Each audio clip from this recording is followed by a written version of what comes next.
LinkedIn is one of those places you should spend the most of your time on. I would suggest that you are highly intentional with content creation on LinkedIn. You're putting out content that is related to the kind of value that you can offer. So you're a fashion designer and you're thinking the people who are on LinkedIn, majority of them are career people. How does my fashion business benefit these career people? Then you think of topics around that and then you talk extensively. Of course, that's after doing your research on those topics. Share your knowledge within 3 to 5 or maybe 7 paragraphs and be consistent with it. Now, this can be once a week, this can be twice a week, this can be 3 times a week. People are out there on LinkedIn to look for something that will benefit them.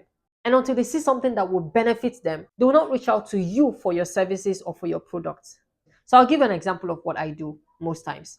At least once or twice a week, I go on LinkedIn, I click on the search box, and I type, now because of what I do, right? I type founder, I type CEO, I type MD, I type HR, right? So I type founder first, and then I begin to connect to the list of founders that I see there who are people, not organizations now, people. And then I begin to connect to them. So for instance, I send a connection request to 50 founders, and at the end of the day, I have at least 10 respond by accepting my connection. That means if I send to 500 founders, I have at least 100 connection requests that are accepted within 24 to 48 hours by founders.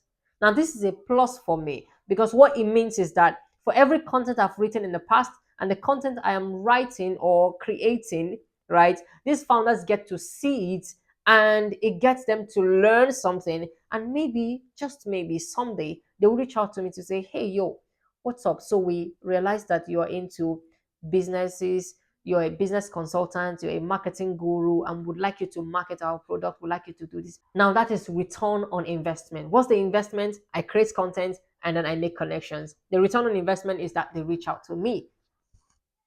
And that's for founders. Now I do the same thing for CEOs, for MDs, for HRs, because I see that these people are my target audience and I know that I have the kind of value that these people need and that someday they will just reach out to me to say they have seen my content and it makes sense to them.